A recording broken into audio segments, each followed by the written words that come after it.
She was worth $3 billion, but she couldn't buy what she needed most. Standing in her glass tower at midnight, CEO Lysandra Keene watched the janitor mop her floor and made a decision that would destroy everything she'd built or save her. "Pretend you love me," she whispered to the man who'd never spoken more than 2 words to her. "Just 10 minutes, that's all I'm asking." What happened next would prove that sometimes the most powerful person in the room is the one holding the mop. If you want to see how a single request can change 2 lives forever, stay with me until the end. And comment the city you're watching from. I want to see how far this story travels. The first time Clara Winston truly saw Lysandra Keene, she was crying. Not the elegant, controlled kind of crying you might expect from a woman who'd graced the cover of Fortune magazine 3 years running. No, this was raw, desperate sobbing that echoed through the empty halls of Viron Tower's 33rd floor at 11:47 p.m. on a Thursday night in October. Calder had worked as the night janitor for 3 years. 3 years of invisible labor, of arriving after everyone had gone home, of cleaning the evidence of other people's important lives. He'd perfected the art of being nobody, a skill that had become necessary after everything fell apart. He knew the building's rhythms better than his own heartbeat. Knew that the marketing team on floor 19 always left half-eaten salads in the conference room. Knew that someone on floor 12 was having an affair because he'd found the same lipstick shade in 2 different offices. Knew that the CEO, the infamous Lysandra Keene, worked later than anyone, her office lights burning like a beacon long after the city had gone dark. But he'd never heard her cry. The sound stopped him cold, his cleaning cart squeaking to a halt outside her glass-walled office. Through the transparent walls, he could see her silhouette, perfect posture, finely broken head in her hands, shoulders shaking. Every instinct screamed at him to move on, to respect her privacy, to remain invisible. But something, maybe the recognition of pain he knew too well, made him knock softly on the glass door. The crying stopped instantly. When she looked up, her face was a mask again, perfectly composed, except for the tears she couldn't quite hide. "I'm sorry," she said, her voice steady, despite everything. "I didn't realize anyone was still here." "Just me, ma'am," Calder replied, using the same quiet tone he'd used exactly 4 times in 3 years when their paths had crossed. "I can come back later if you'd prefer." She stared at him, really stared, as if seeing him for the first time. Her eyes were an unusual shade of gray-green, like the ocean before a storm. Right now, they were red-rimmed and exhausted. "What's your name?" she asked suddenly. "Calder. Calder Winston." "Calder." She repeated it like she was tasting the syllables. "How long have you worked here?" "3 years, ma'am, since the building opened." A bitter laugh escaped her lips. 3 years. And I've never once asked your name. That's... She broke off, shaking her head. "I'm sorry. That's inexcusable." "It's fine, ma'am. Most people don't notice the cleaning crew." "Lysandra," she corrected softly. "My name is Lysandra. And that's not fine. None of this is fine." Calder shifted, uncomfortably aware that he was crossing into territory he'd avoided for 3 years. Personal. Human. Dangerous. Is everything okay?" The question seemed to break something in her. She stood abruptly, walking to the floor-to-ceiling windows that overlooked the glittering sprawl of the city below. From 33 floors up, the world looked manageable, contained, a lie that glass and steel made easier to believe. "No," she admitted. "Everything is very much not okay." She was silent for a long moment, and Calder knew he should leave. Should grab his cart, move to the next floor, maintain the careful distance that kept him safe and employed. But he didn't move. "There's a gala tomorrow night." Lysandra continued, her voice hollow. "The Viron Foundation's annual charity event. 500 people, the most important investors, board members, clients. Everyone who matters." She pressed her palm against the glass. "And I have to walk in there alone. Again." Calder didn't know what to say to that. What could he say? He was a janitor. She was a billionaire CEO. Their worlds didn't intersect except in moments like these, accidental, fragile, bound to shatter. For 6 years, she went on. I've attended that gala with Marcus, she stumbled over the word, my ex-fiancé. Everyone expects him, expects us, the power couple, the perfect partnership. Her laugh was sharp enough to cut. Except he left me 4 months ago, for his personal trainer, a 23-year-old CrossFit instructor named Brittany, who dots her I's with hearts. Despite himself, Calder felt a surge of anger on her behalf. I'm sorry. The worst part? Lysandra turned to face him, and her expression was so raw it hurt to look at. I don't even miss him. I miss the idea of him. The shield he provided. Walking into that gala tomorrow means facing 500 people who will look at me with pity or judgment or worse, satisfaction. It means answering questions about why I'm alone. It means being reminded that I've built an empire but couldn't keep a man. She laughed again, the sound brittle. God, I sound pathetic. The great Lysandra Keene crying about a party. You don't sound pathetic, Calder said quietly. You sound human. Their eyes met, and something shifted in the air between them. Recognition, maybe. The acknowledgement that underneath the titles and tax brackets, pain was still pain. Lysandra walked back to her desk, pulled open a drawer, and withdrew a bottle of whiskey and 2 glasses. She poured without asking, sliding one across the polished surface toward him. I shouldn't, Calder started. Neither should I. And yet, she raised her glass in a mock toast, to pretending everything is fine when it's falling apart. Calder picked up the glass. The whiskey was probably worth more than his weekly paycheck. To pretending, he echoed. They drank in silence. Outside, the city pulsed with light, and life indifferent to the strange tableau unfolding 33 floors above. Can I ask you something? Lysandra said finally. And please be honest, don't give me the answer you think I want to hear. Calder nodded warily. What do you see when you look at me? The question caught him off guard. He studied her carefully, the designer suit that probably cost more than his car, the elegant updo that had come loose during her crying jag, the smudged mascara she hadn't bothered to fix, the exhaustion that went deeper than one sleepless night. I see someone who's forgotten how to rest, he said truthfully. Someone who's carrying weight that no one else can see. Someone who's... He hesitated, then committed. Someone who's lonely. Lysandra's breath hitched. Yes, she whispered. That's exactly it. She sat back down, and for the first time since he'd known her even from a distance, she looked small, vulnerable, real. I have a crazy idea, she said slowly. And you can absolutely say no. In fact, you probably should say no. It's inappropriate and strange and... What is it? Calder interrupted. She met his eyes and he saw fear there. Actual fear in the eyes of a woman who'd built a billion-dollar company from nothing. Tomorrow night. Lysandra said, her voice barely above a whisper. I need you to pretend you love me. Calder blinked. I'm sorry, what? Just for 10 minutes. Just long enough for me to walk into that gala to show everyone I'm not alone, that I'm not the pitiful abandoned woman they think I am. The words tumbled out faster now, desperate. You'd come as my date. We'd arrive together, maybe dance once, and then you could leave. 10 minutes of your time. I know it's absurd. I know I have no right to ask. But her voice cracked. I'm so tired of being looked at like I'm broken. Calder set down his glass carefully, his mind racing. This was insane. This was his CEO asking him to pose as her boyfriend at a high society event. This was the kind of thing that got people fired, sued, publicly, humiliated. Why me? He asked. Lysandra smiled sadly. Because you're the only person in this building who's ever looked at me like I'm human. Because you have kind eyes.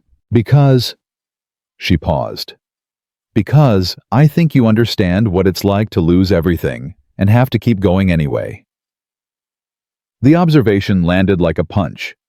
How could she possibly know that I do background checks on all employees? She said, reading his expression. It's policy. I know you used to be an aerospace engineer. I know about the lawsuit, the bankruptcy. I know you're raising your daughter alone. Her voice softened. I know what it looks like when someone's been broken and glued themselves back together. Takes one to know one. Calder felt exposed, seen in a way he'd carefully avoided for 3 years. But there was no judgment in her eyes, only understanding. If I do this, he said slowly, there are conditions. Hope flickered across her face. Anything. First, this is just acting. 10 minutes like you said. Nothing more. Of course. Second, you provide the clothes. I don't own anything appropriate for a gala. Done. I'll have something sent to your address. And third, he leaned forward. You never apologize to me again for being human, for having feelings, for asking for help. Lysandra's eyes widened. Everyone deserves to be seen, Calder said firmly. Even CEOs. Maybe especially CEOs. For a moment she just stared at him.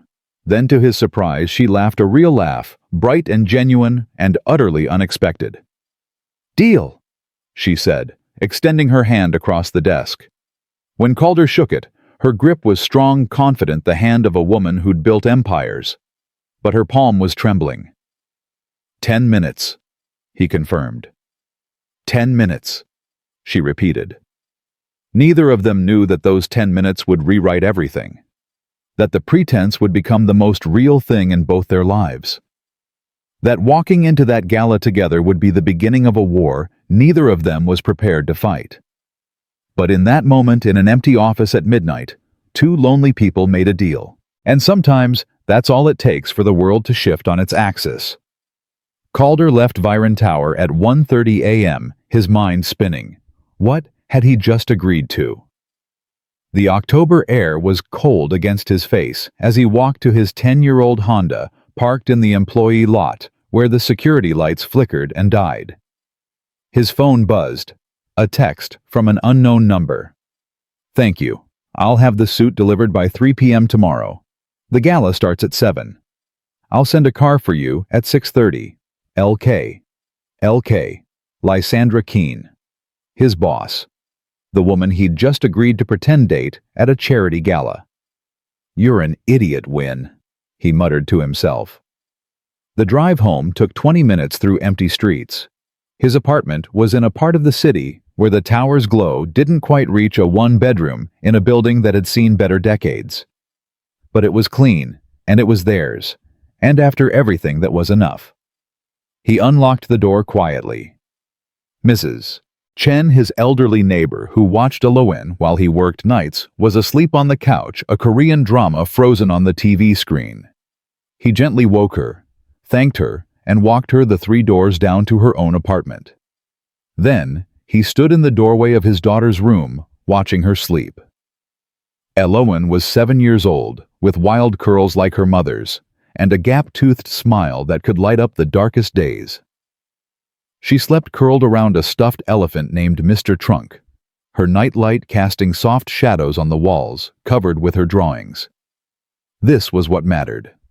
This little girl who'd lost her mother too young, who deserved better than a father working night shifts and barely scraping by. Every decision he made was for her. So why had he said yes to Lysandra's insane request? Because you saw yourself in her eyes, a voice whispered.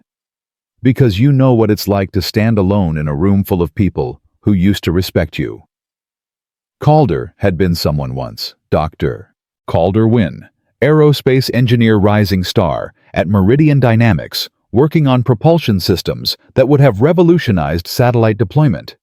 He'd had a beautiful wife, a baby daughter, a future so bright it hurt to look at directly. Then came the accident, the investigation, the lawsuit that blamed him for a design flaw he'd fought against that he'd documented his objections to that the company had overruled. It didn't matter. Someone had to take the fall, and it wasn't going to be the executives. His name was destroyed. His career gone. His wife Claire had tried to hold on through the bankruptcy through the criminal charges that were eventually dropped through the move from their suburban house to a cramped apartment. But cancer doesn't wait for convenient timing. She'd died 2 years ago, leaving him alone with a 5-year-old and debts that would take a decade to clear. The janitor job was all he could get. No one wanted to hire an engineer accused of negligence, even if the charges were dismissed. So he cleaned floors and disappeared into the background and tried to give Elowen a childhood that didn't taste like survival. And now he was going to pretend to be the boyfriend of a billionaire CEO. The absurdity of it struck him, and he laughed quietly, careful not to wake Elowen. What was his life? The next day moved in a blur.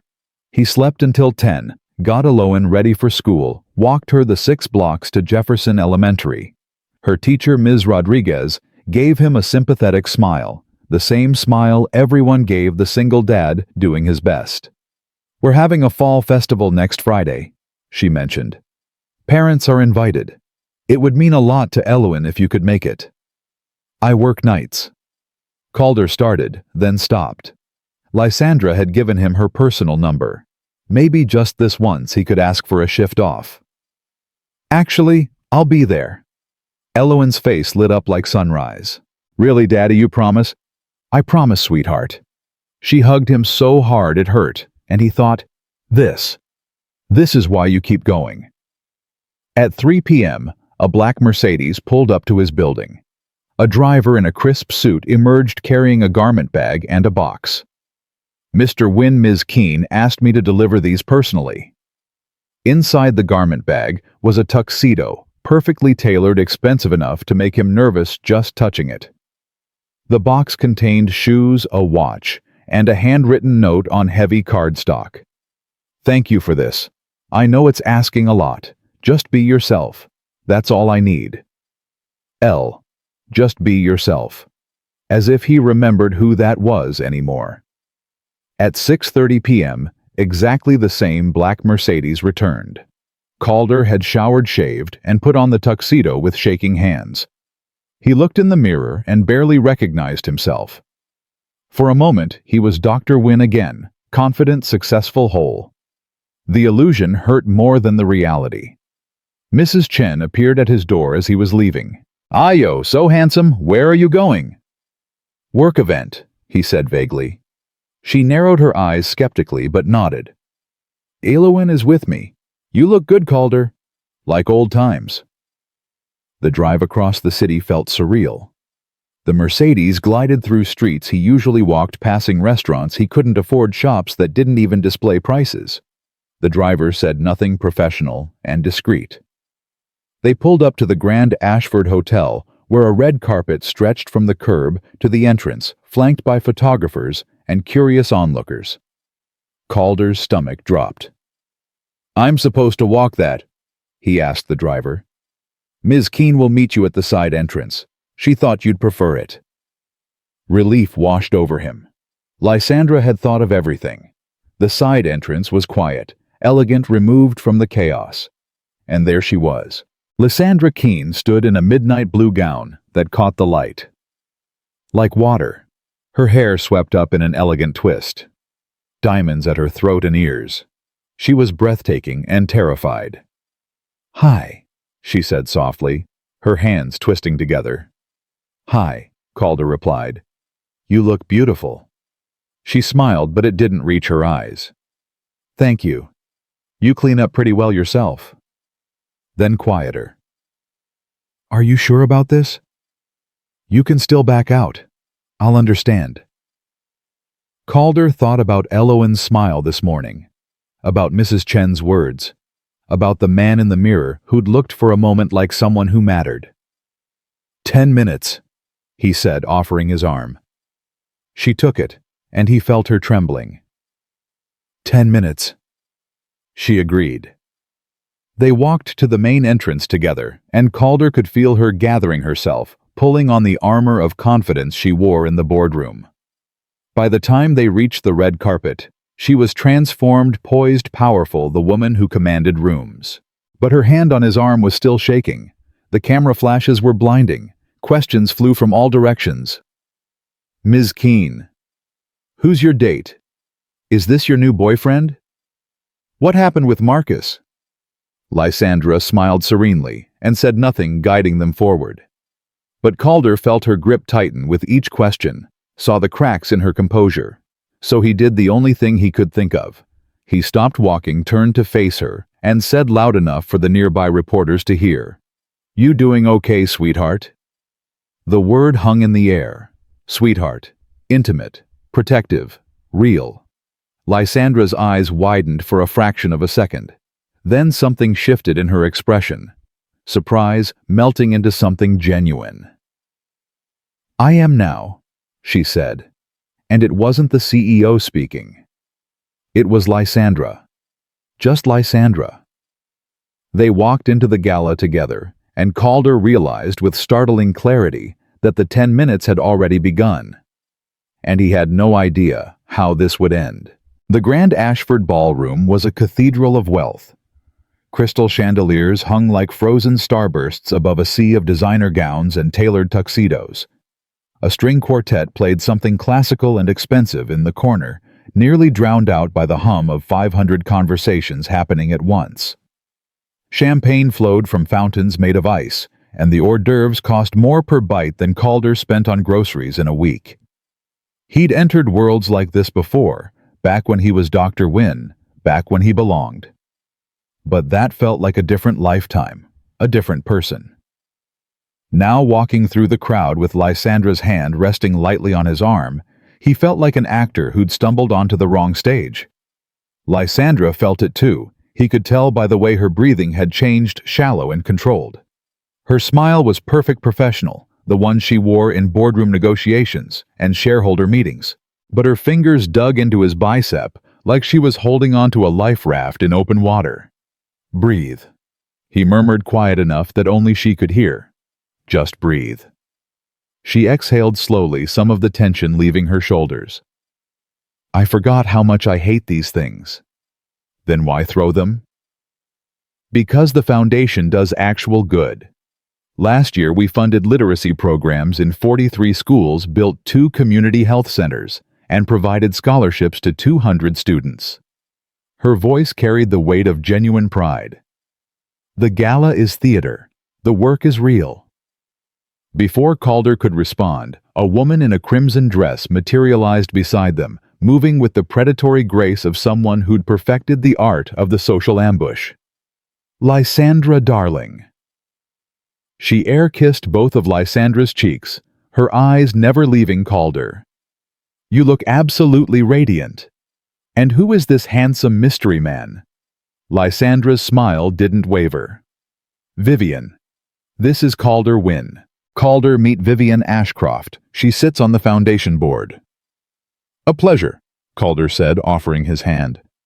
Vivian shook it, her grip surprisingly strong, her assessment obvious.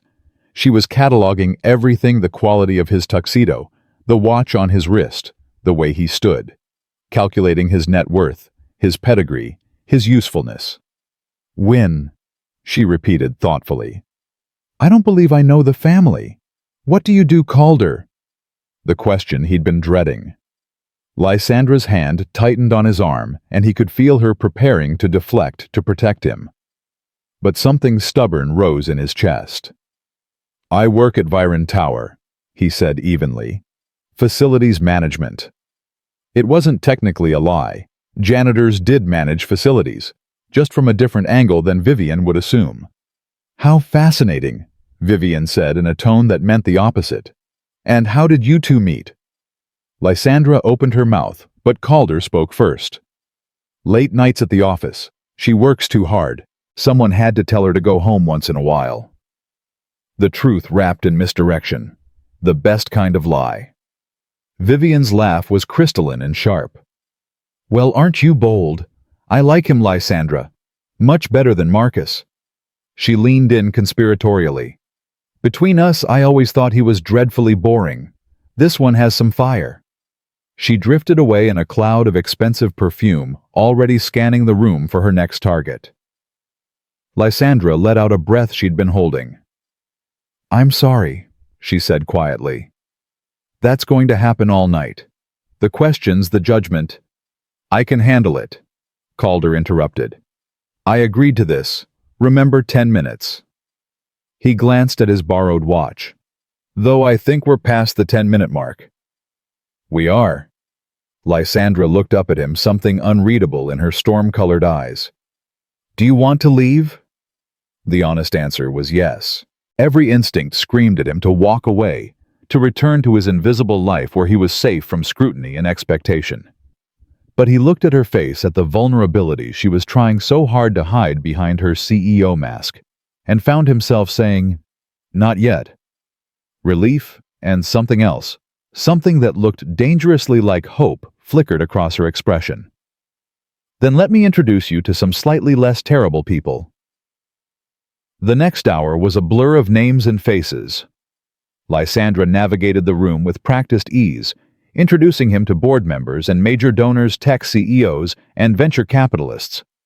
Calder shook hands and made small talk, relying on skills he'd thought he'd lost. The engineering conferences had been different from this, less ostentatious, but the fundamental dynamics were the same. Everyone measuring everyone else, looking for advantage or alliance. What surprised him was how protective he felt of Lysandra.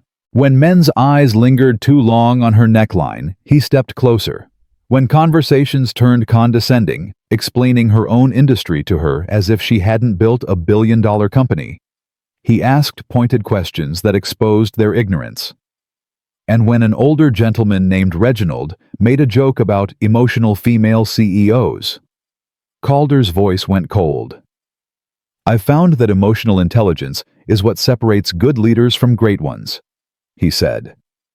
"The ability to understand people, to recognize when strength looks like vulnerability, that's not a weakness. That's wisdom." Reginald blinked, taken aback.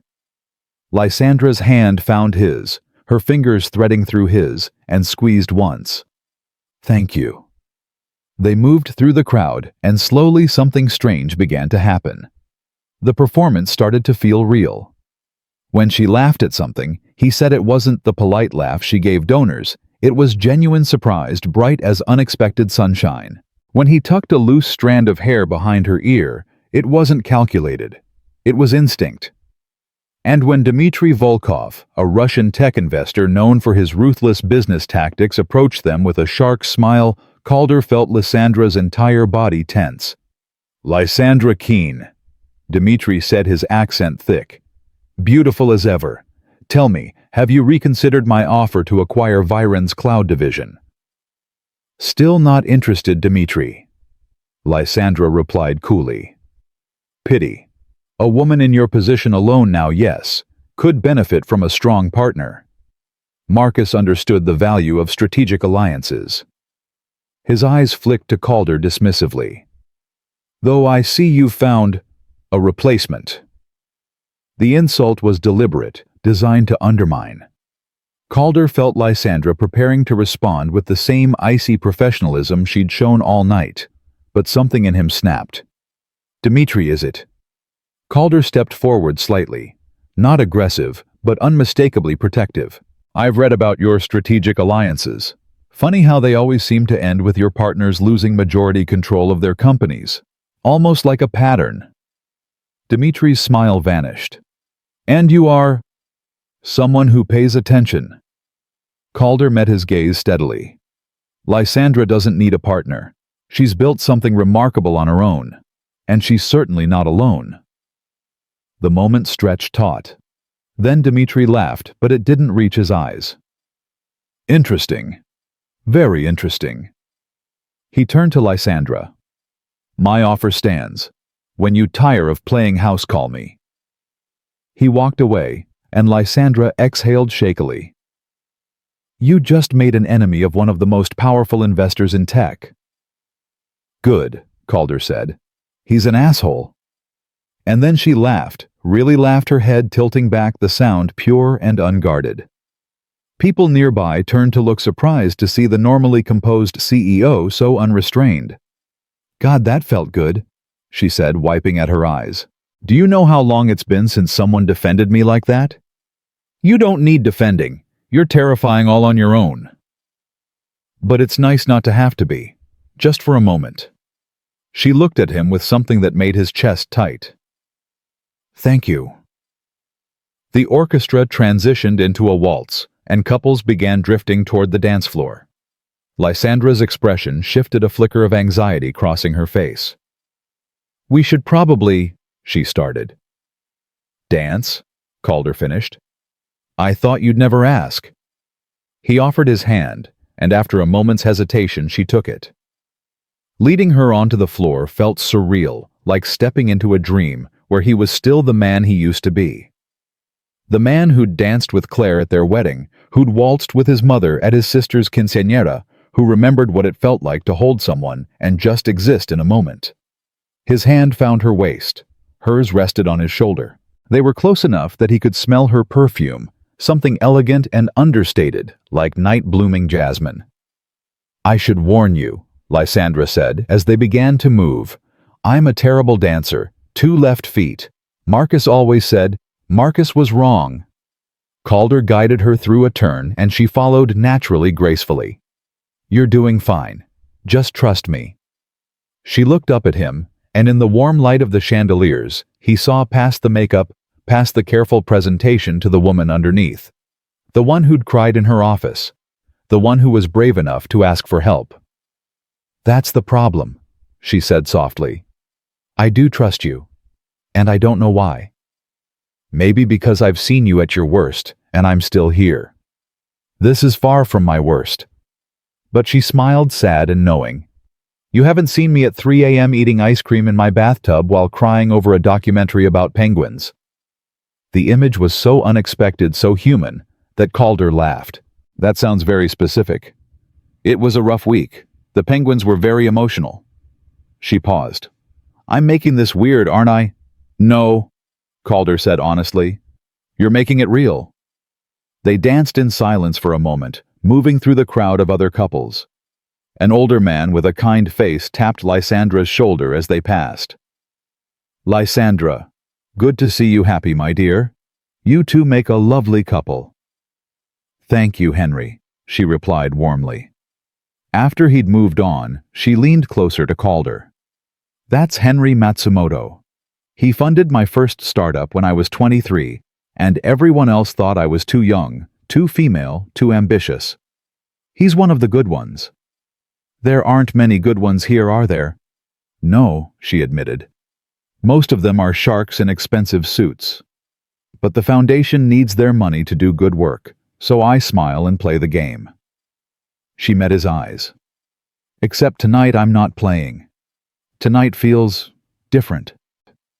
A woman in a silver gown materialized beside them, her expression carefully neutral. "Lysandra, darling, I have to ask, how did you two meet? You've kept this one such a secret." It was the question Calder had been expecting all night, the one they should have prepared an answer for. He felt Lysandra hesitate, and knew she was calculating the best response, the one that would satisfy curiosity while revealing nothing. But then something shifted in her expression. She stopped dancing, turned to look at the woman Catherine. Something, a socialite whose family money funded half the museums in the city, and said simply, "He sees me." 3 words. That was all. But they landed with the weight of truth. Catherine blinked, clearly expecting something more elaborate. "Oh, well, that's lovely." She drifted away, already searching for better gossip. Calder stared at Lysandra. "He sees me. It's true." She started dancing again, but something had changed. Her walls were down. "Everyone else sees the CEO, the brand, the quarterly earnings. They see what I can do for them.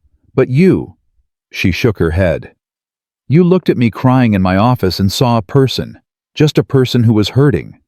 When was the last time anyone saw me like that? Maybe you don't let them. Maybe they don't want to." Her voice was quiet, almost lost beneath the music.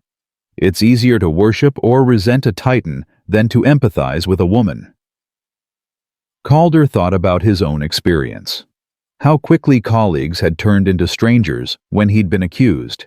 How people preferred him invisible cleaning floors where they didn't have to confront his fall from grace. "I understand that," he said. "Being invisible." "Is that what you are, invisible?" "I try to be. It's safer." Lysandra studied his face, and he felt exposed under her gaze. "What happened to you, Calder?" "Really happened." He could deflect, should deflect, but something about the way she'd opened herself made him want to return the honesty.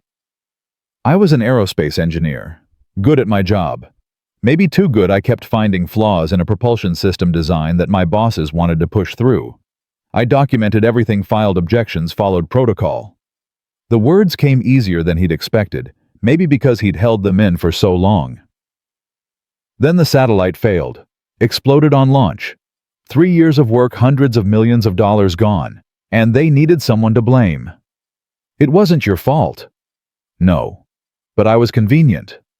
The charges were eventually dropped, but by then my reputation was destroyed. No one in aerospace would touch me. My wife got sick. We lost everything. He paused. "I became invisible because that's all I had left." Her hand tightened on his shoulder. "I'm sorry." "Don't be. I have my daughter. That's enough." "Is it?" The question caught him off guard. Was it enough? For 3 years he'd told himself yes. Elowen was his world, his purpose, his reason for getting up at 4 p.m. to work all night cleaning other people's messes. But standing here holding Lysandra Keene in his arms, feeling seen for the first time in years, maybe enough, wasn't the same as fulfilled. "I don't know anymore," he admitted. The waltz ended, transitioning into something modern and upbeat. Couples shifted around them, but Calder and Lysandra stood still in the middle of the dance floor, suspended in their own bubble of honesty. "I need some air," Lysandra said suddenly. "Come with me."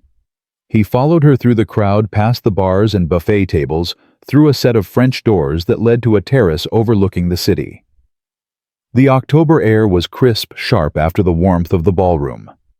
Below them, the city sprawled out in every direction, a million lights, a million lives, all unaware of this strange moment unfolding 30 floors above. Lysandra leaned against the railing, her breath misting in the cold air. "This is my favorite part of these events, the escape. You throw parties you don't want to attend. I throw parties that matter. That doesn't mean I enjoy them." She turned to face him. "Thank you for tonight, for pretending. You're better at this than I expected." "Better at what, lying?" "No, at making it feel real." The words hung between them, dangerous and true. Calder knew he should step back, create distance, remember that this was a performance. But he found himself moving closer instead. "What if it's not pretending anymore?" he asked quietly.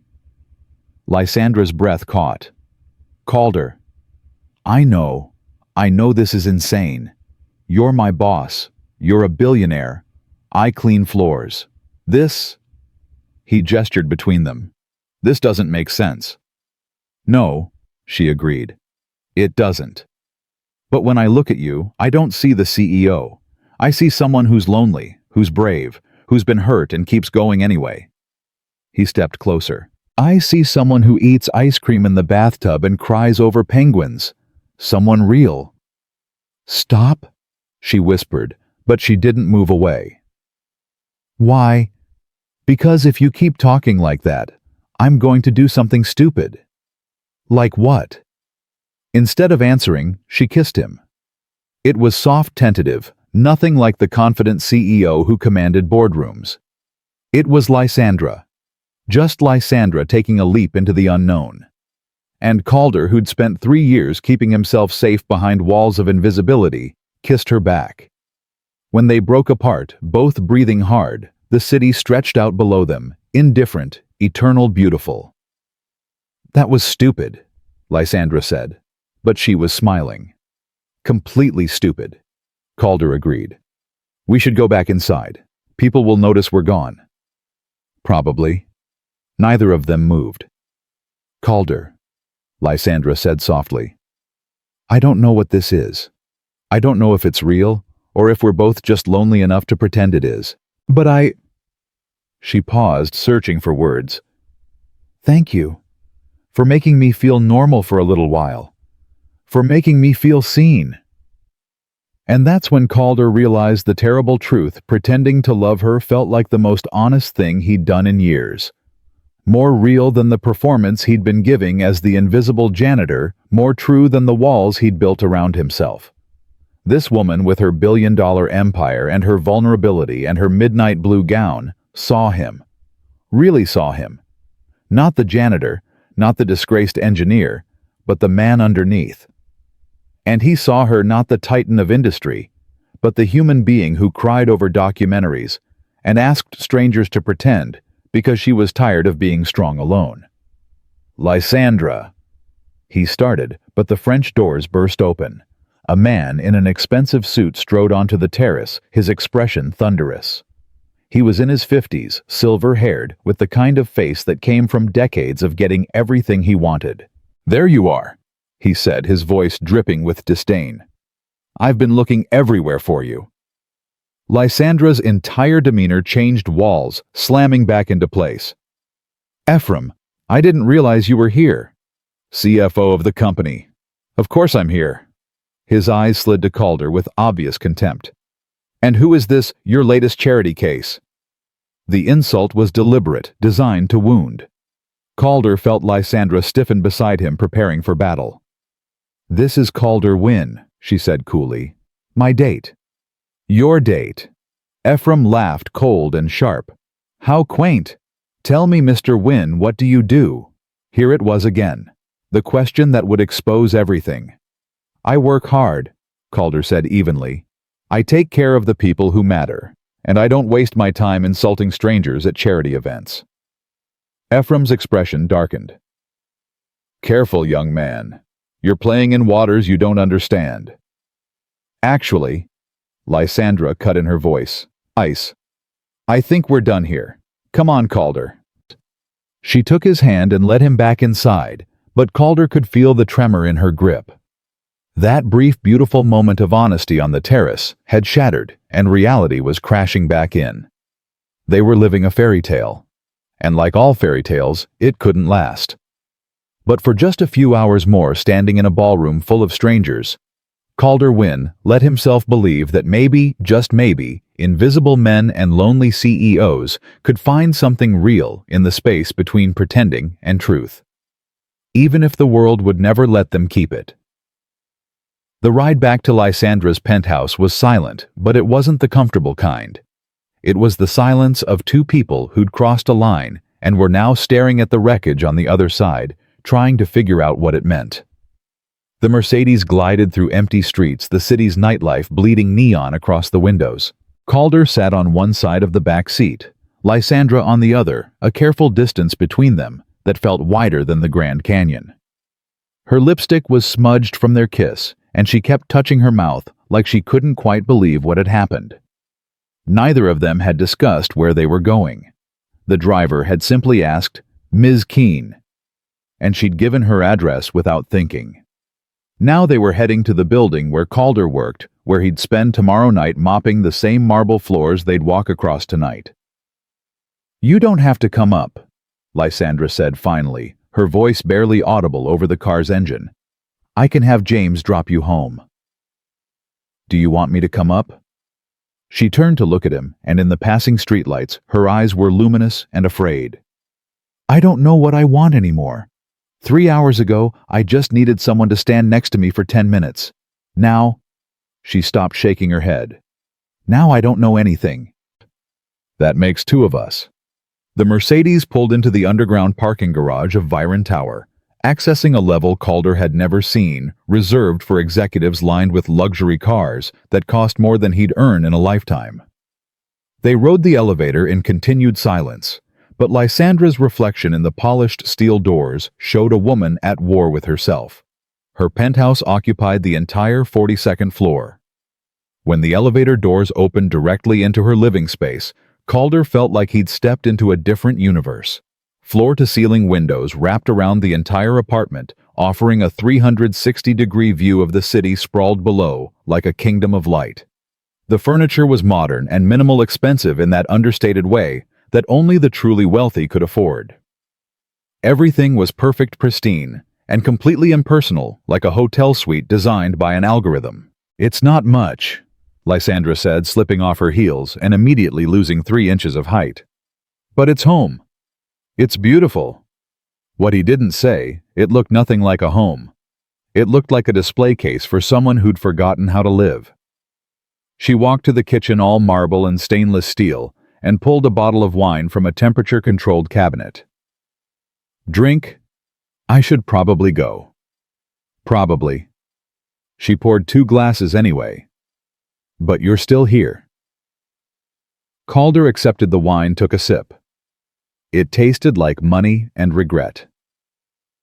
Through the windows he could see other buildings, other lives, all those people sleeping or watching TV or fighting or making love, completely unaware that on the 42nd floor, 2 strangers were trying to figure out if they'd just made the biggest mistake of their lives. "Ephraim Doss," Lysandra said, suddenly leaning against the kitchen counter. "He's been CFO for 4 years. Brilliant with numbers, terrible with humans. He's been angling for my position since the day I hired him." She swirled her wine, watching it catch the light. "And now I've handed him ammunition." "What do you mean? You, us, whatever this is?" She set down her glass with more force than necessary. "He saw us on that terrace, saw us come back inside looking—" She gestured vaguely. "However we looked, and Ephraim is not stupid. He'll dig. He'll find out who you are, what you do, and he'll use it to undermine me." The reality of what they'd done began to settle over Calder like cold water. "I'm a liability." "No, God no, Calder, that's not—" She crossed to where he stood, her bare feet silent on the hardwood. "You're not a liability. You're the first real thing I've experienced in years. But the world I live in, the game I have to play, it's vicious. And anyone close to me becomes a target. Then maybe we should stop this now, before it gets worse.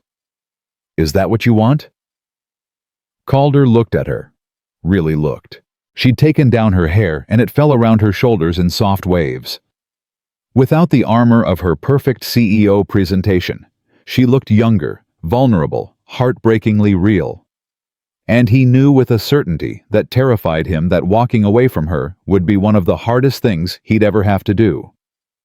"No," he admitted. "But what I want doesn't matter. I have a daughter. I have responsibilities. I can't afford to lose this job." Something shifted in Lysandra's expression. "Tell me about her. Your daughter." The change in subject threw him. "What? You mentioned her earlier, at the gala, and last night in my office." Lysandra settled onto the couch, tucking her feet under her. "I want to know about her. About you. The real you, not the performance we gave tonight." Calder hesitated, then sat in the chair across from her. Safe distance. "Her name is Elowen. She's 7. She has her mother's eyes and my stubborn streak, which is a dangerous combination." Despite everything, he smiled. "She's obsessed with dinosaurs right now. Knows more about the Cretaceous period than most paleontologists. Wants to be an astronaut when she grows up." "An astronaut?" Lysandra repeated softly.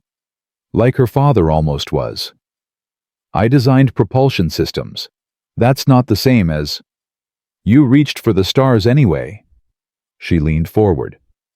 "Does she know about what happened to you?" "She knows her daddy made something that broke, and that some people blamed him for it.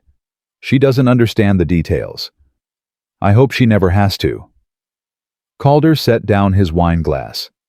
"All she knows is that we moved from a big house to a small apartment, and that Mommy got sick and didn't get better. The rest, the lawsuits, the bankruptcy, the criminal charges, I've kept that from her." "You're protecting her." "I'm trying to. It's all I know how to do anymore." Lysandra was quiet for a moment, staring out at the city. When she spoke again, her voice was soft. "My parents died when I was 19. Car accident on the interstate.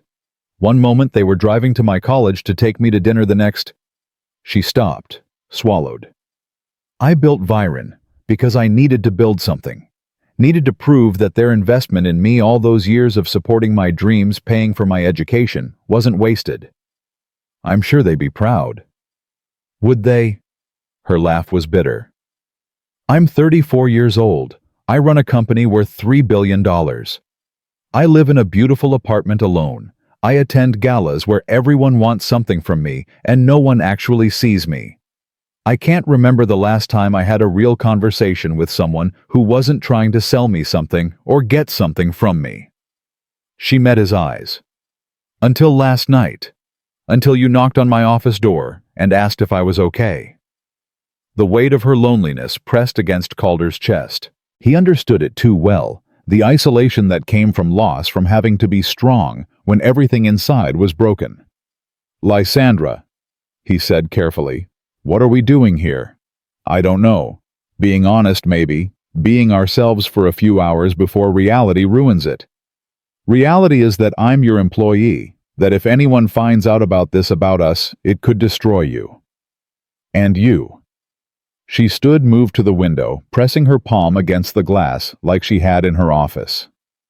I've been thinking about that, about what Ephraim might do. He'll investigate you. He'll find out you're not some mysterious businessman or tech entrepreneur. He'll discover you're the janitor, and he'll make sure everyone knows it. To embarrass you. To remove me. The board is already nervous about my leadership. They think I'm too young, too emotional, too female. One scandal, one hint that I'm involved with an employee, that I'm making decisions based on personal feelings rather than business logic, and they'll vote me out. Calder felt sick. Then we stop. Now. Before anyone finds out. But they already know something happened. Ephraim saw us. Those photographers got pictures of us arriving together, leaving together. The rumor mill is already churning. She turned to face him. The damage is done, Calder. The only question is what we do next.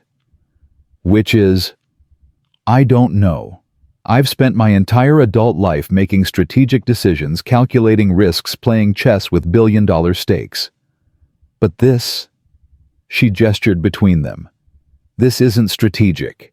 This is stupid, real. She crossed back to him, sat on the edge of the coffee table so they were eye level.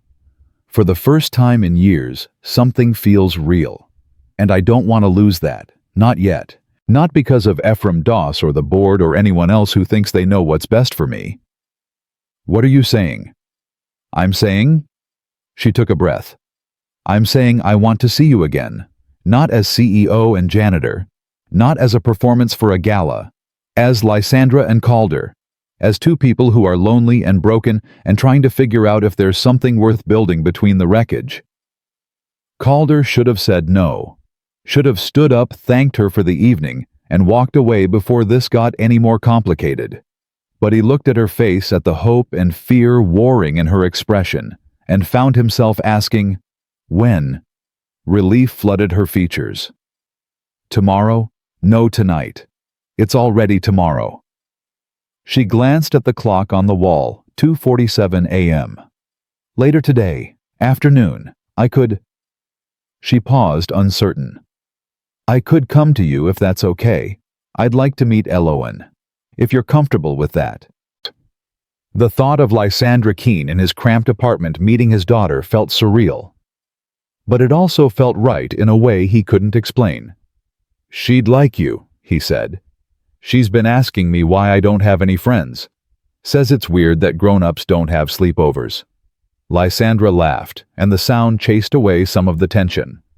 Well, I'm not sure about sleepovers, but I could manage lunch, if you give me your address. They exchanged phone numbers like teenagers, fumbling and awkward. When it was time for Calder to leave, they stood by the elevator, neither quite sure how to say goodbye. Thank you, Lysandra said finally. For tonight. For pretending. We stopped pretending hours ago. I know. She smiled, sad and hopeful. That's what scares me. The elevator arrived and Calder stepped inside. As the doors began to close, Lysandra reached out, stopping them. Calder. Whatever happens with Ephraim, with the board, with any of it, I don't regret tonight. Neither do I. The doors closed, and he descended through the building, passing all those floors he cleaned every night, invisible and ignored. But tonight he felt seen. And that changed everything. The next morning arrived too soon. Calder woke to Elowen jumping on his bed at 8:30 a.m., her hair a wild tangle, Mr. Trunk the elephant tucked under one arm. "Daddy! Daddy! Mrs. Chen says you came home really late, and you looked fancy. Were you a spy? Are you secretly a spy?" Calder groaned, pulling a pillow over his face. 3 hours of sleep wasn't enough to handle his daughter's enthusiasm. "Not a spy, sweetheart, just a work thing." "A fancy work thing? Did you meet a princess?" "Close enough. Something like that." "Can I meet her?" Calder sat up, looking at his daughter's eager face. How did kids always know? Actually, yes, she's coming over for lunch today. But Elowen. He caught her hands as she started bouncing. "She's just a friend, okay? Someone Daddy works with." "Is she nice?" "Very nice." "Does she like dinosaurs?" "I don't know. You'll have to ask her." Elowen threw her arms around his neck. "This is the best day ever, and it just started." The morning passed in a blur of cleaning, the real kind, not the professional kind. Calder vacuumed, did dishes, hid the pile of bills he couldn't quite pay yet, and tried to make their small apartment look less like what it was, the home of someone barely scraping by. Elowen helped by rearranging her stuffed animals and drawing a welcome sign that said, "Welcome, Princess," in crayon. At noon, there was a knock on the door. Calder opened it to find Lysandra standing in the hallway, looking more nervous than he'd ever seen her. She'd dressed down jeans, a simple sweater, minimal makeup, but she still looked out of place in the dingy corridor with its flickering lights and peeling paint. "Hi," she said. "Hi." Calder stepped aside. "Come in." Warning 7-year-old inside, very excited, possibly overwhelming. Lysandra smiled and entered, and Calder saw her taking in the small space, the worn furniture from thrift stores, the plastic bins serving as storage, the kitchen that could fit inside her bathroom. But her expression wasn't judgment, it was something softer. "It's cozy," she said. "It's small," Calder corrected. "But it's ours." Before he could say more, Elowen appeared from her room clutching her welcome sign. She stopped short when she saw Lysandra, her eyes going wide. "You're really pretty," she announced. "Are you a model?" Lysandra laughed, crouching down to Elowen's level. "Thank you. And no, I'm not a model. I work with your dad. My name is Lysandra." "That's a fancy name. I'm Elowen. I'm 7 3/4. Do you like dinosaurs?" "I don't know much about dinosaurs, but I'd love to learn." That was all it took. Elowen grabbed Lysandra's hand and dragged her to the couch, launching into an enthusiastic lecture about the difference between the Triassic, Jurassic, and Cretaceous periods. Lysandra listened with genuine interest, asking questions that made Elowen's face light up. Calder watched from the kitchen, ostensibly making lunch, but really just observing this surreal scene, his daughter and his CEO sitting on his second-hand couch discussing whether velociraptors had feathers. Lysandra caught his eye over Elowen's head and smiled, and something in his chest cracked open.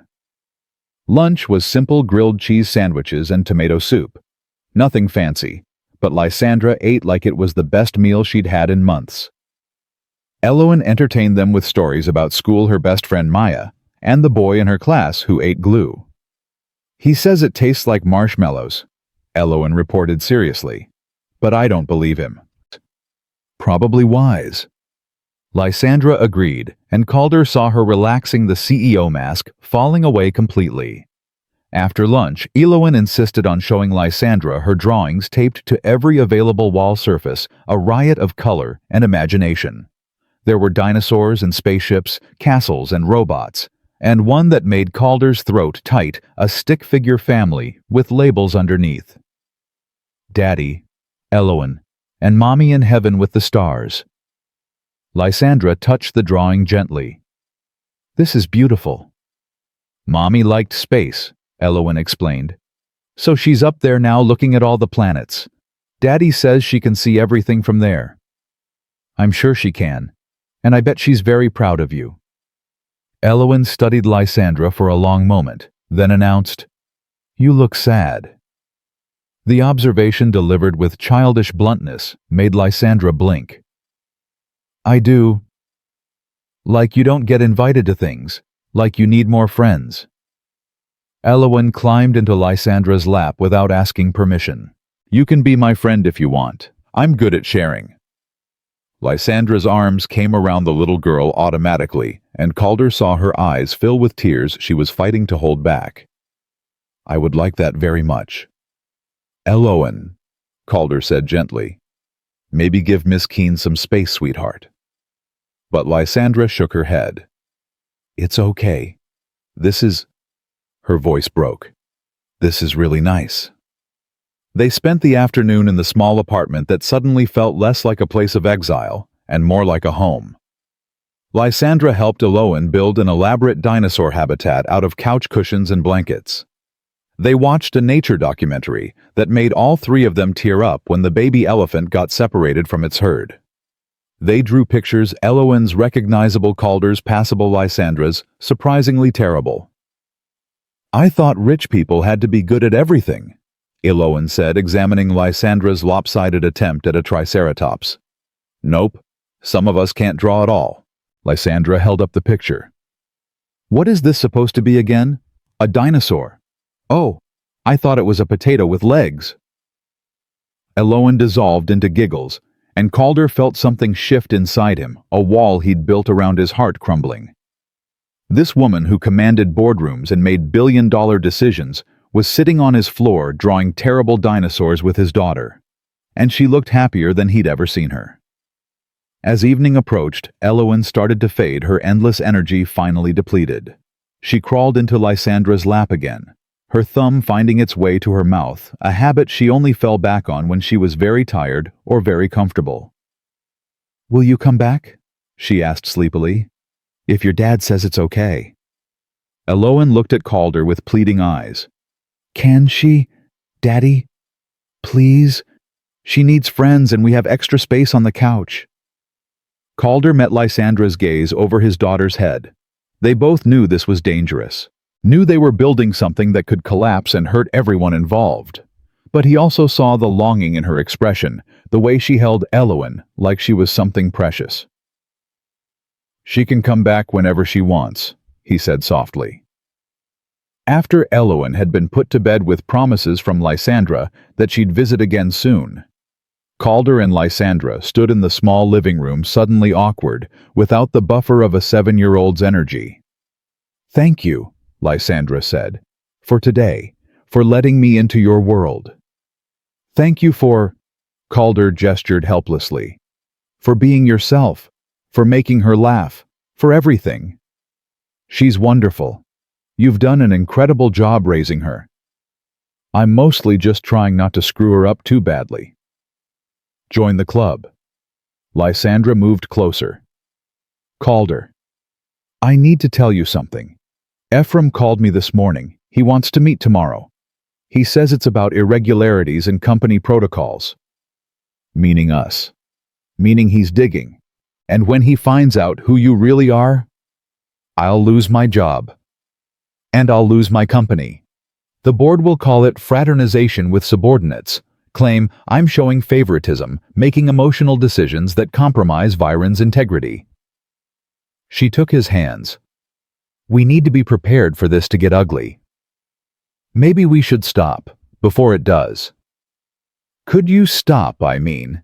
After today, Calder thought about Elowen's laughter, about Lysandra's terrible drawing, about the way his apartment had felt alive for the first time in years. No, he admitted. I don't think I could. Neither could I. She stepped closer until they were sharing breath. So we fight. Together. How? I don't know yet. But I'm not giving this up. I'm not giving you up. Not without a fight. She kissed him then, and it was different from the kiss at the gala. That one had been tentative, exploratory, tinged with the unreality of the night. This was certain. This was a choice. When she left, Calder stood at his window watching her car disappear into the night. In the reflection, he could see his apartment behind him. Small, shabby, filled with evidence of a life he'd built from ruins. And for the first time in 3 years, he thought maybe it wasn't enough to just survive. Maybe he deserved something more. But wanting something and keeping it were two different things. And somewhere in a glass tower, Ephraim Doss was sharpening his knives. The war was coming. The only question was whether love could survive it. The call came at 6 a.m. on Monday morning, jolting Calder awake from dreams of glass towers and falling. Lysandra's voice was tight, controlled. Her CEO voice, not the woman who'd drawn terrible dinosaurs 2 days ago. Ephraim moved the meeting up. 9 o'clock. He said it's urgent. A pause, and he heard her exhale shakily. Calder, I think he knows. What do you want me to do? Nothing. Go to work tonight like normal. Let me handle this. Her voice softened.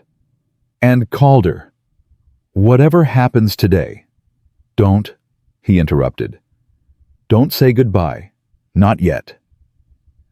After she hung up, he lay in the dark, listening to Eloan's soft breathing from the other room, and wondered how you protected the people you loved when the world was designed to keep you apart. He got Eloan ready for school, packed her lunch, walked her the 6 blocks while she chattered about the upcoming fall festival. At the school gates, she hugged him tight. You look sad, Daddy, like before Mommy got sick. Kids saw too much. I'm okay, sweetheart, just tired. Is it because of Miss Lysandra? Is she in trouble? Maybe. I don't know yet. Eloan's small face scrunched up in thought. When I get in trouble at school, Ms. Rodriguez says the truth is always better than hiding, even if the truth is scary. She kissed his cheek. Maybe you should try truth. Out of the mouths of babes, Calder watched her run to join her friends, his heart aching with love and fear in equal measure. What truth could possibly make this okay, that he'd fallen for his boss, that a janitor and a billionaire thought they could build something real? The truth was going to destroy them both. At Viren Tower, Lysandra sat in her office watching the clock tick toward 9. She'd been there since 5, running scenarios, preparing arguments, building defensive strategies. But all her business training, all her years of negotiation and corporate warfare felt useless against what was coming. Her phone buzzed. Security downstairs. Ms. Keene, Mr. Doss is here with legal. They're requesting immediate access to the boardroom. Legal. That meant it was worse than she'd thought. Send them up. She took the elevator to the 44th floor, where the boardroom occupied one entire corner of the building, all windows and power designed to intimidate. Ephraim was already there, along with Patricia Chen, head of legal, and 2 people Lysandra didn't recognize. Probably private investigators. Lysandra. Ephraim didn't stand, didn't smile. Thank you for meeting on such short notice. Let's skip the pleasantries, Ephraim. What's this about? He slid a manila folder across the polished table. I think you know. Lysandra opened it and felt the bottom drop out of her world. Photos, dozens of them. Her and Calder at the gala, laughing, dancing. On the terrace, his hand on her face. More photos from Sunday afternoon, Lysandra arriving at Calder's building, leaving hours later. Shots through windows showing them on his couch, Eloan between them. Where did you get these? Her voice was ice, but inside she was burning. Anonymous source. Though I confirmed the details myself. Ephraim leaned back, triumphant. Calder Wynn, night shift janitor. Hired 3 years ago under a probationary program for workers with, how shall I put this, complicated pasts? Fraud allegations, wasn't it? Some aerospace scandal. The charges were dropped, he was cleared. But the stain remains, and now the CEO of Viren Corporation is dating the help. Do you understand how this looks? Patricia Chen, who'd been silent until now, spoke up. Lysandra, relationships between supervisors and subordinates violate company policy, particularly when there's such a significant power differential. You could be accused of favoritism, sexual harassment. That's absurd. This is consensual, mutual, but unprovable. Ephraim interjected. A janitor claims the CEO seduced him, promised him promotion, better pay job security, in exchange for what? Companionship more. His smile was cruel. Even if it's not true, the lawsuit alone would devastate the company. Our stock price would tank, clients would flee. The board would have no choice but to remove you. Lysandra's hands gripped the folder so hard it crumpled. What do you want, Ephraim? End it, publicly. Issue a statement that you attended the gala with a friend who was confused about the nature of your relationship. Fire Mr. Wynn with a generous severance of course to avoid wrongful termination claims. Return to focusing on what matters this company. He leaned forward. Do that, and this goes away. Refuse, and I present this evidence to the board this afternoon. You're blackmailing me. I'm protecting Viren, which is more than you're doing while you play house with the janitor. The rage that flooded through Lysandra was white-hot and dangerous. She wanted to flip the table to scream that her personal life was none of his business, that she'd built this company from nothing and deserved to live her life however she chose. But years of corporate discipline held her together. I need time to think. You have until noon. After that, I go to the board. Ephraim stood buttoning his suit jacket. For what it's worth, Lysandra, I did admire you. But sentiment has no place in business. You taught me that yourself. After they left, Lysandra sat alone in the boardroom, staring at the photos spread across the table. In every image, she looked happy. Really, genuinely happy, in a way she couldn't remember being in years. And Calder, his smile was real, his eyes soft when he looked at her, his body language protective and tender. They looked like people in love, which made what she had to do next the hardest thing she'd ever faced. Calder's phone rang at 11:30 a.m. Lysandra's voice was hollow, defeated. Can you meet me downstairs, loading dock entrance? 20 minutes. What happened? Please, just please come. He found her in the shadowed alcove behind the loading docks, still in her power suit, but somehow diminished, like someone had dimmed her internal light. She handed him the folder without preamble. Calder flipped through the photos, each one a punch to the gut. Someone had been watching them, following them, documenting their every moment. They're giving me an ultimatum, Lysandra said, her voice flat. End this fire, you make a public statement, or lose everything. Then you know what you have to do. She looked at him sharply. You think I should give in? I think you should protect what you've built. Lysandra, you've worked your entire life for this. You can't throw it away for... He gestured between them. For whatever this is. We barely know each other. Don't do that. Don't minimize this. I'm being realistic.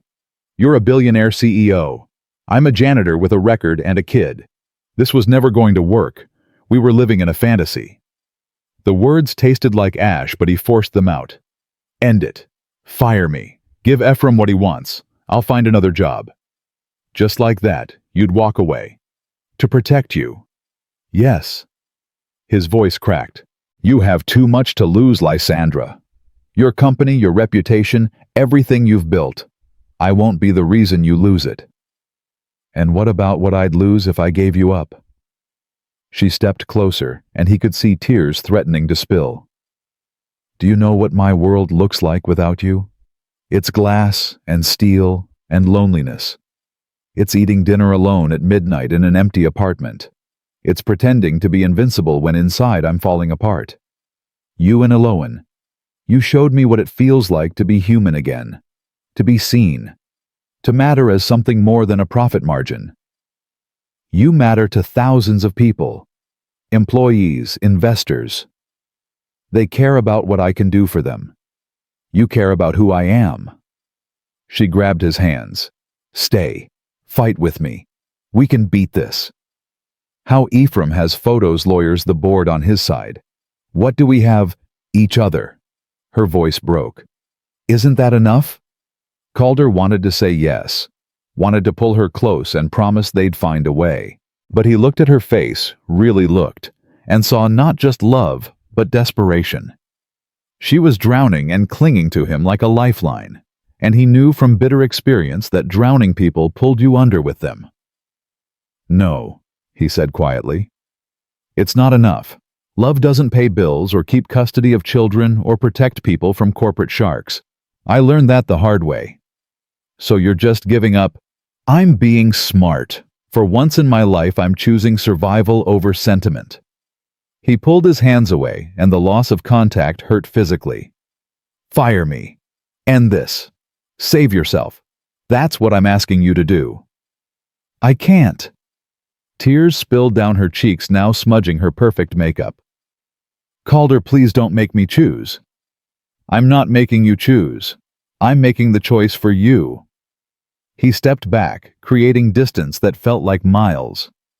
"Goodbye, Lysandra. I'm sorry I couldn't be what you needed." He walked away before she could respond, before he could see her break completely, before his own resolve shattered.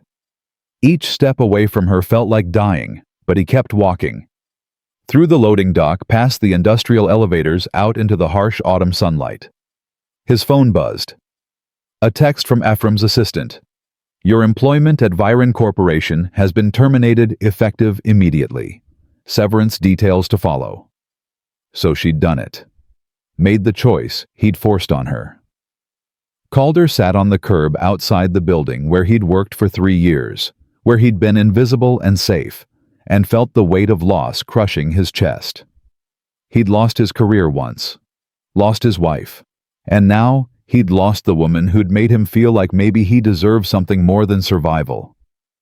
Inside the tower, Lysandra stood in Ephraim's office, her spine straight, her voice cold. "I've ended the relationship and terminated Mr. Wynn's employment as requested.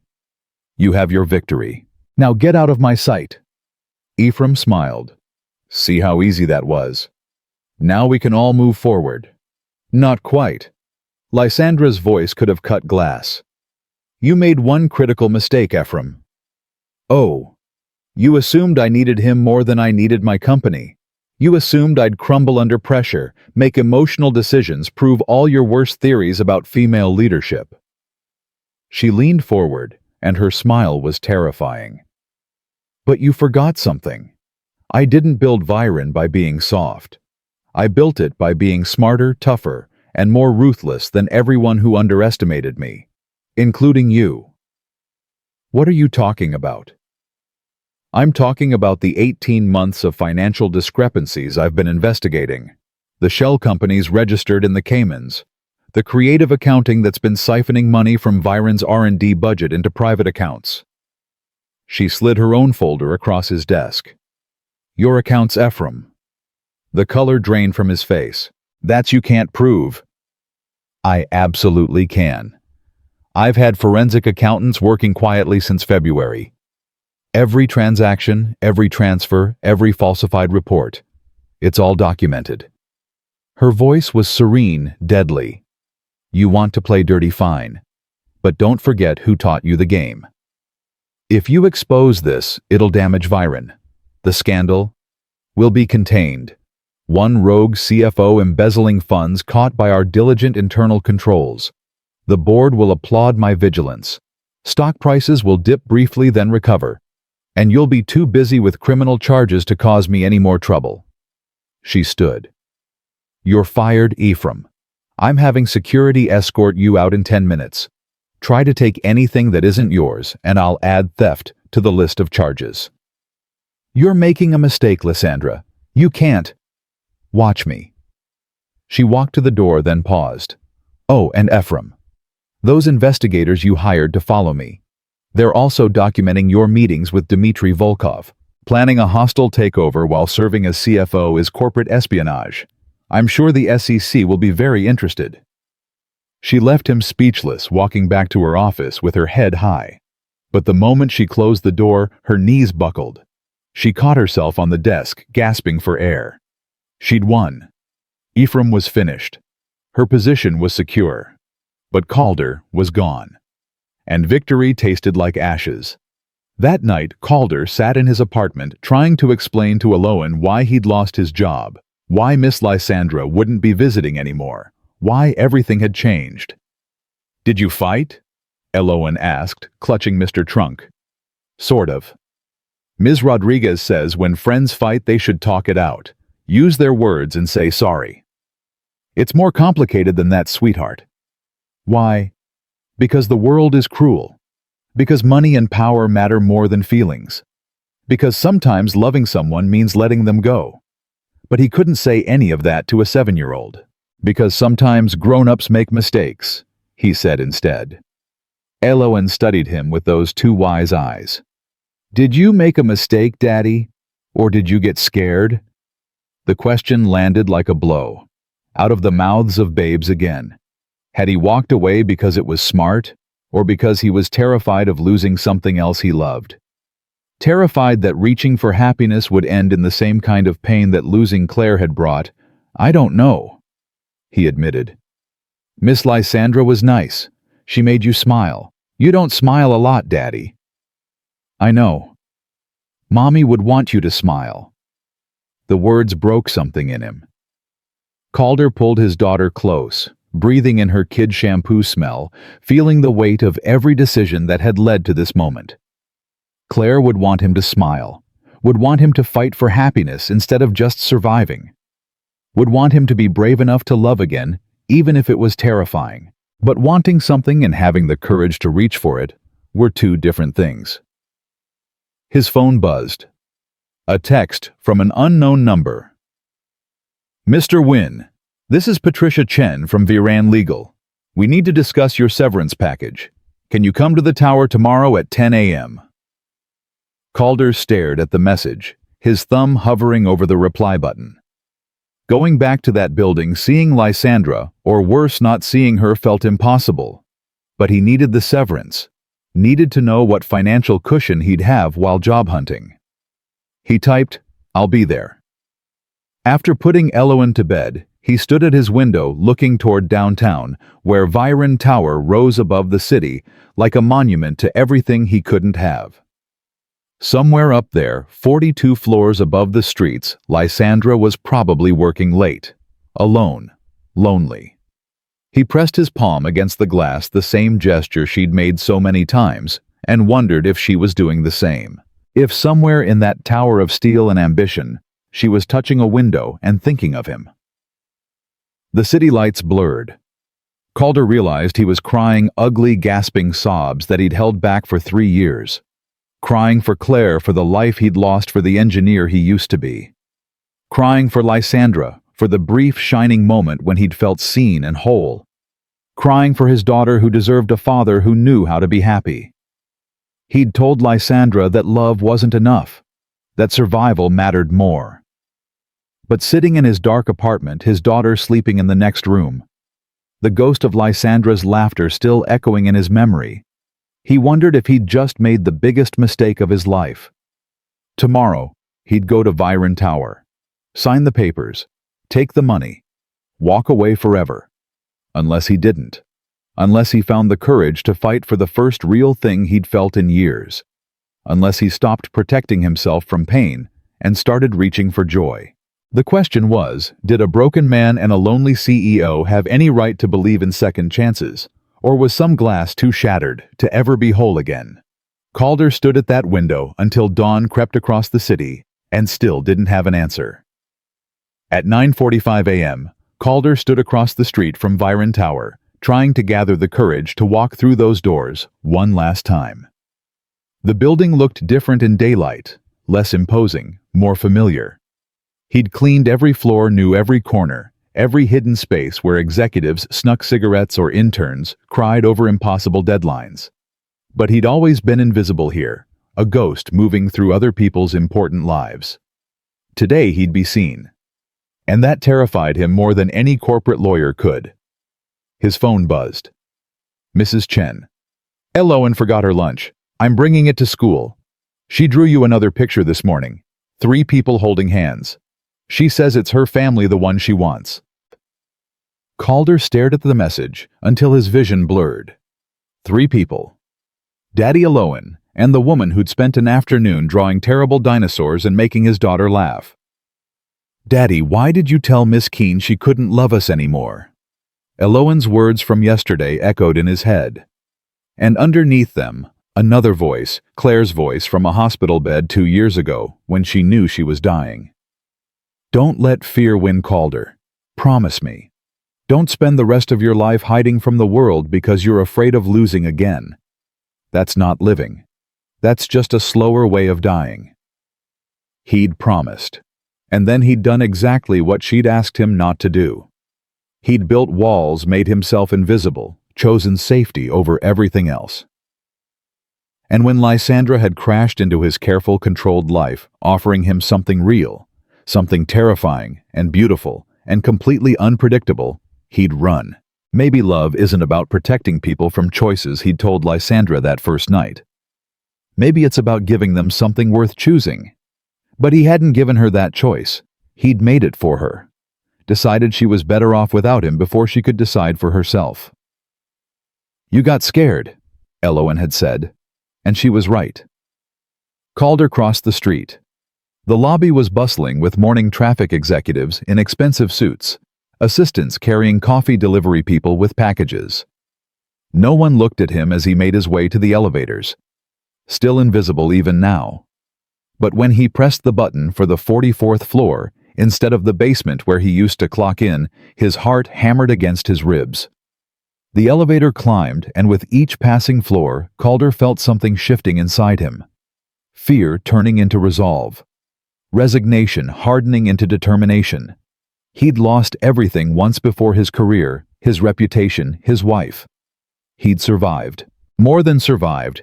He'd built a life for his daughter, maintained his dignity, kept going when everything inside him screamed to give up. If he could survive all that he could survive fighting for love. And if he lost, well, at least he'd have tried.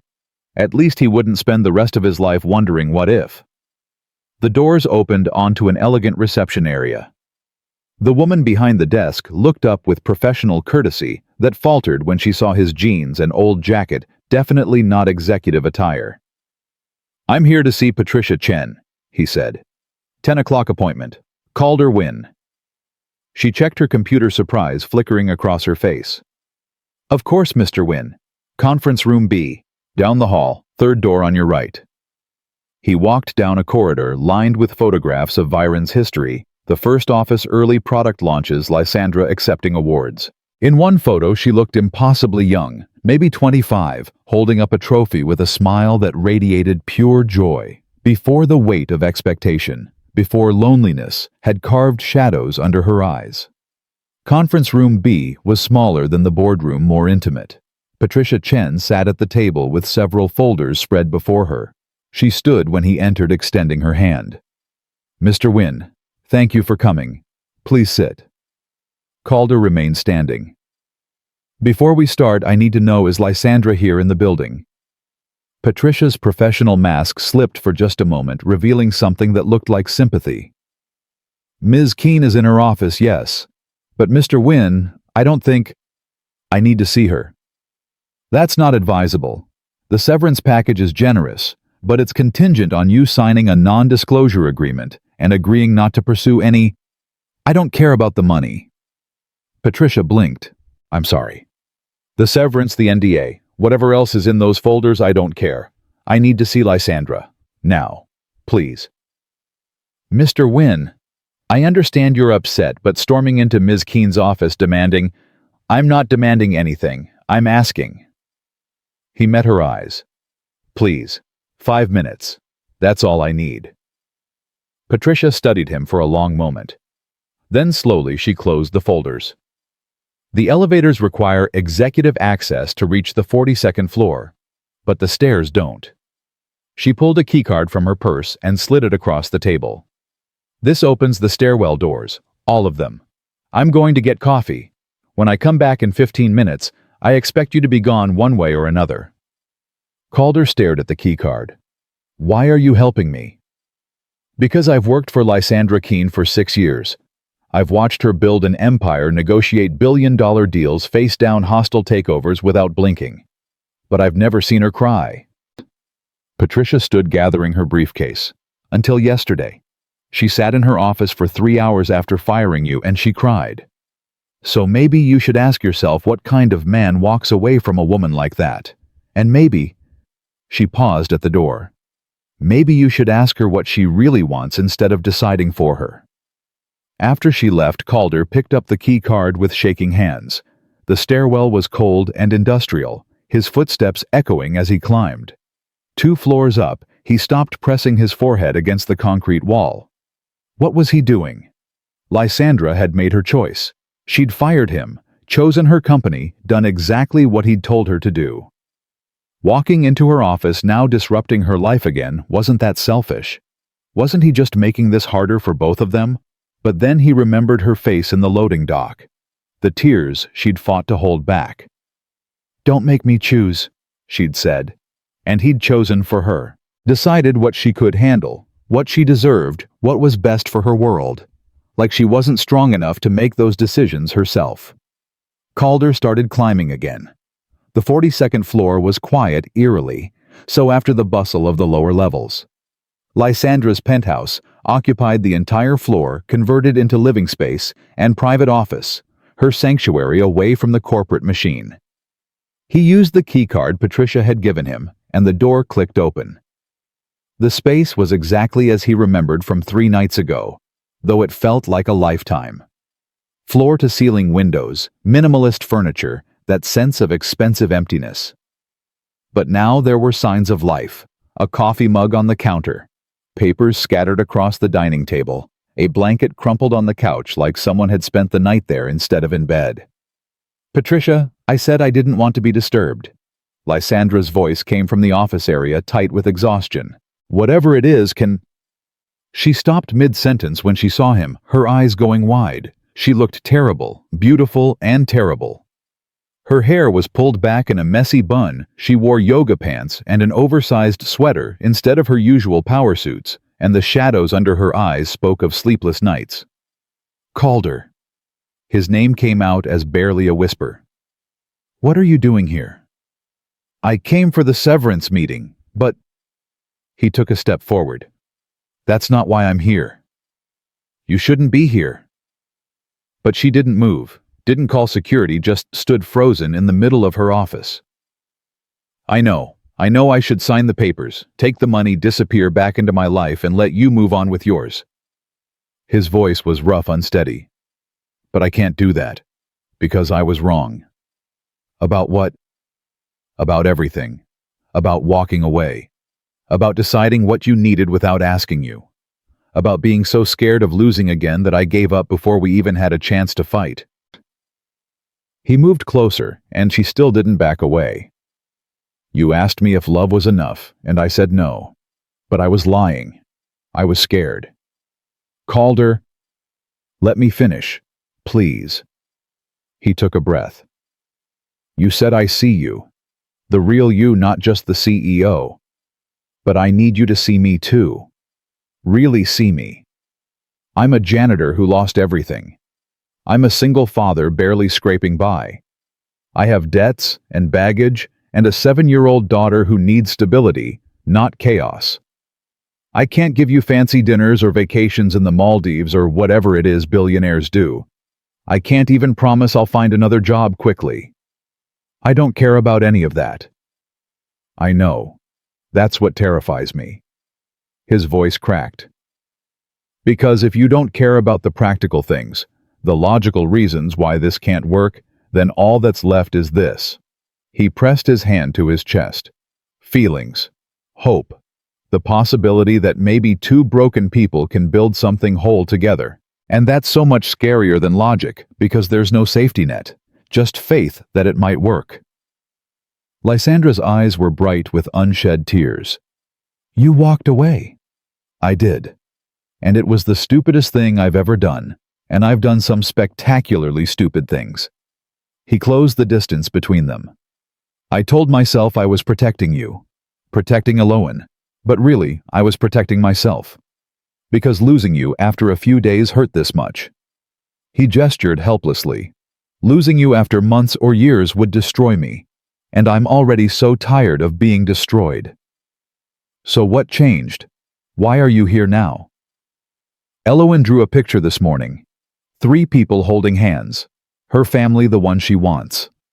And I realized I've been so focused on protecting her from loss that I forgot to show her how to reach for joy.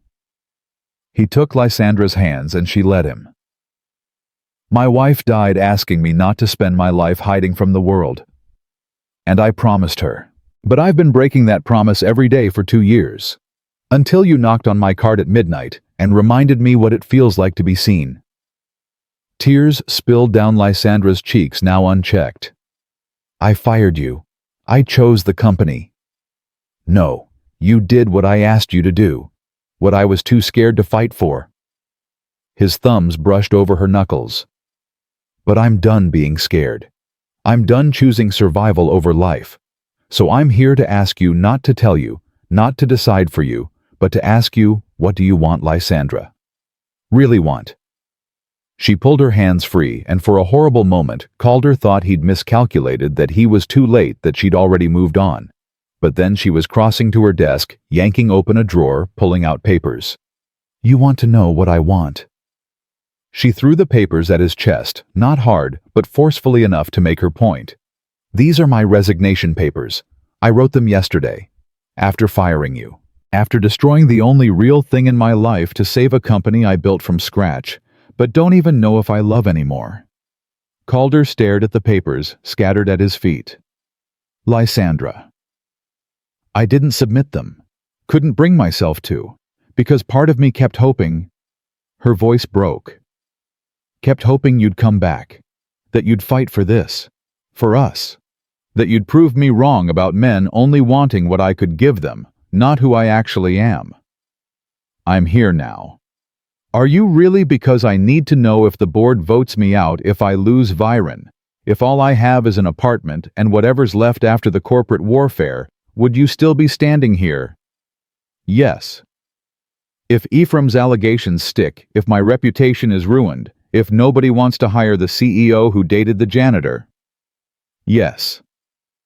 If we try this, and it's hard, if Elowen struggles, if money is tight, and the world judges us, and there are days when we wonder if we made a terrible mistake. Yes. He stepped forward, crunching papers under his feet. Yes to all of it. Because here's what I figured out while standing at my window at 3 a.m., crying like an idiot. I've had the perfect life.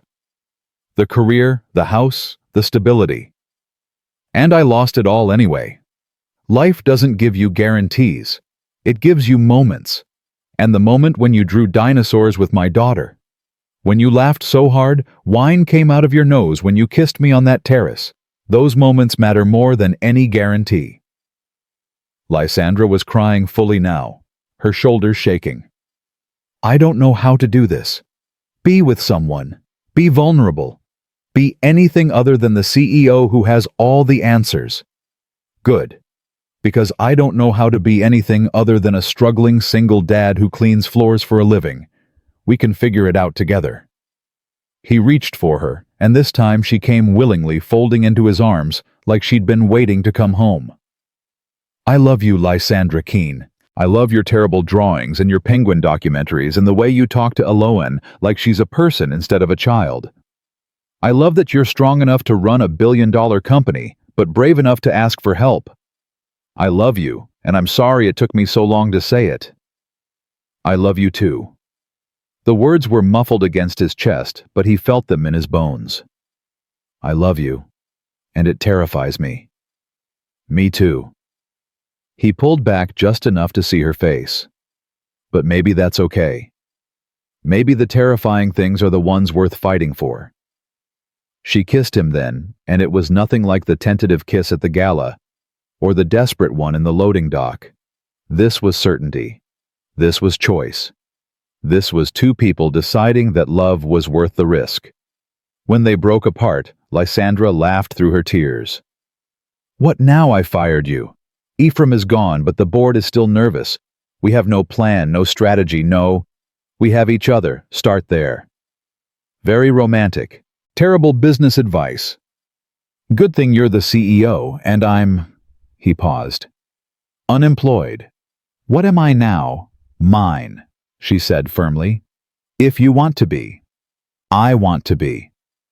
They stood in her office holding each other while the city sprawled below, indifferent to this small moment of courage. Calder's phone buzzed. A text from Mrs. Chen with a photo attached. Elowen at school, holding up her drawing of 3 people holding hands, beaming at the camera. Lysandra looked at the photo over his shoulder. She's waiting for us. Both of us. Both of us. She wiped her eyes, some of her CEO composure returning. I have a board meeting at 2. I'm going to tell them the truth, that I was in a relationship with an employee, that I terminated that employment to avoid conflicts of interest, but that I'm continuing the relationship now. Some of them will hate it. Some might try to vote me out. But I'm done hiding who I am to make other people comfortable. And if they do vote you out, she smiled, and it was the same joyful smile from that photo in the hallway, young and unguarded and full of hope. Then I'll figure out what comes next. Maybe I'll start a new company. Maybe I'll take a break. Maybe... She looked at him. Maybe I'll spend some time learning what it's like to just be Lysandra, not the CEO, not the brand, just a woman who loves a man and wants to build a life with him. A life with a 7-year-old who asks a million questions. I like questions. They mean she's curious. Lysandra squeezed his hand. Let's go get her, from school, together. Show her that picture she drew can be real. They took Lysandra's car, a sensible sedan, not the Mercedes, and drove through the city to Jefferson Elementary. Parents were already gathering for pickup, clustered in their usual groups. When Lysandra and Calder walked up hand in hand, conversations stopped. Whispers started. Calder felt the familiar burn of judgment of being watched and found wanting. But Lysandra's grip tightened on his hand, and he realized she was feeling it too. The scrutiny, the assessment, the questions about why a woman like her would choose a man like him. And then Elowen burst through the school doors, saw them together, and shrieked with pure joy. She ran full speed, launching herself at them with the kind of reckless abandon only children possessed. Calder caught her, and Lysandra's arms came around both of them, and in that moment the whispers didn't matter. You came back. Elowen was crying and laughing simultaneously. Miss Lysandra, you came back. I drew a picture, and I wished really hard, and you came back. I came back, Lysandra confirmed, kneeling down to Elowen's level. If that's okay with you. Are you going to stay forever and ever? I'm going to try really hard. Is that okay? Elowen threw her arms around Lysandra's neck. More than okay. Perfect. Miss Rodriguez appeared in the doorway, her expression knowing and kind. Elowen told us you'd come, Mr. Wynne. She was very certain. She usually is. Good. The world needs more certainty. She smiled. Have a wonderful afternoon, all of you. They drove to the park, not the fancy one with the sculptural playground, but the neighborhood one with rusty swings and dandelions taking over the grass. Elowen ran ahead, and Calder and Lysandra sat on a bench watching her chase butterflies and make friends with a dog. This is my life, Calder said quietly. Park benches and peanut butter sandwiches. Homework battles and bedtime stories. Nothing glamorous. This is perfect, Lysandra replied. I haven't been to a park in God, I don't even know. Probably 20 years. That's criminal. I've been busy building an empire. She leaned her head on his shoulder. Maybe I've been building the wrong thing. Or maybe you just needed to remember why you were building it. He kissed the top of her head. Lysandra, I need you to know I will never be rich. I'll never be able to give you the life you're used to. If we do this, really do this, it means compromise. It means your world changing to fit mine as much as mine changes to fit yours. Good.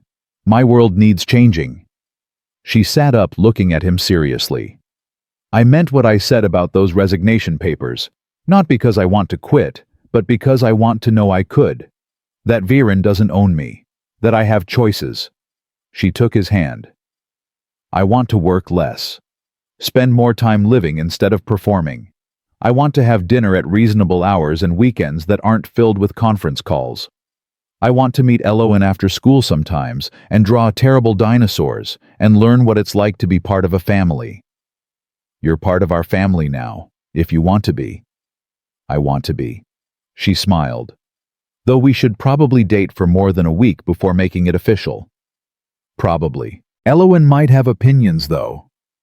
As if summoned, Elowen ran back to them grass-stained and breathless. Daddy, can Miss Lysandra come for dinner? I want to show her my rock collection. Your rock collection is literally rocks from the parking lot. They're special rocks. She turned pleading eyes on Lysandra. Please, and you can sleep over. We have a couch. Calder started to correct her to explain that sleepovers were complicated, that adults didn't just, but Lysandra laughed bright and genuine. I would love to see your rock collection, and maybe I could take you both to dinner instead. There's a great diner that makes the best milkshakes. Can we, Daddy, please? Calder looked at Lysandra. This woman, who could buy any restaurant in the city, but wanted to take them to a diner. Who sat on a park bench in designer jeans, getting grass stains like they were medals. Who looked at his daughter with such open affection, it made his throat tight. Yes, sweetheart, we can. That night crammed into a booth at Rosie's diner, eating burgers and sharing fries, while Elowen described every rock in excruciating detail. Calder felt something he hadn't felt in 3 years complete. Not perfect, they drew stares, got curious looks existed in that uncomfortable space between worlds. But complete, whole, real. 6 months later, Lysandra Keene still ran Viren Corporation. But she did it from a renovated brownstone in a neighborhood where kids played in the streets and neighbors knew each other's names. She worked 8-hour days instead of 16, came home to family dinners instead of empty penthouses, and had learned to draw dinosaurs that actually looked like dinosaurs instead of potatoes. The board had been furious at first, then uncomfortable, then grudgingly accepting when quarterly earnings didn't drop despite their CEO's lifestyle changes. Some investors pulled out. Others doubled down, admiring her willingness to redefine success. Calder had found work not as a janitor, but as an aerospace consultant. Small projects at first companies willing to take a chance on someone with his history. His reputation was slowly rebuilding. It would take time. But time, he'd learned, was what you had when you weren't just surviving anymore. And Elowen had 2 parents now. Not officially, not legally yet, but in all the ways that mattered. She called Lysandra Mama L and dragged her to science fairs and insisted she come to every school performance, even the terrible ones. On Saturday mornings, they made pancakes together, all 3 of them flour everywhere. Lysandra's technique improving, but still questionable. On Sunday afternoons, they went to parks or museums, or just stayed home watching nature documentaries and crying over penguins. It wasn't easy. There were hard conversations about blending families, about money and expectations, and how to navigate a relationship that defied every social norm. There were moments when Lysandra's world demanded more than she wanted to give, when Calder's insecurities flared up, when Elowen struggled with having her safe little universe expanded. But they fought for it. Every day they chose each other. Chose love over fear, possibility over safety, messiness over perfection. One night, lying in bed in their modest brownstone, so different from the penthouse or the cramped apartment, something uniquely theirs, Lysandra turned to Calder. Do you remember that first night when I asked you to pretend? 10 minutes, he said. That's all you wanted. And you gave me forever instead. So did you. She kissed him soft and certain. Best 10 minutes of my life. Mine too. Outside, the city hummed with its million stories, its endless possibilities, its complicated truths. But here in this room, in this life they'd built from courage and desperation and stubborn hope. 2 people who'd been invisible and lonely had found something neither expected. They'd found home. Not in glass towers or corner offices or the approval of others, but in kitchen table conversations and terrible drawings in shared silences and brave choices in the simple revolutionary act of being seen and choosing to stay anyway. 10 minutes had turned into forever. And forever, they discovered, looked nothing like they'd imagined. It looked better.